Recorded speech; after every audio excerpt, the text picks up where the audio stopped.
إن كنت تبغي للهموم رحيلا، ولمحو ذنبك لو أردت سبيلا، صل على خير الأنام محمد، واحذر هديت بأن تكون بخيلا.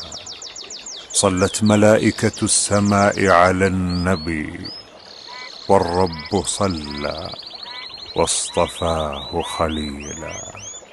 إن الشفاعة بالصلاة لترتجى، يوم الوقوف لدى المعاد طويلا.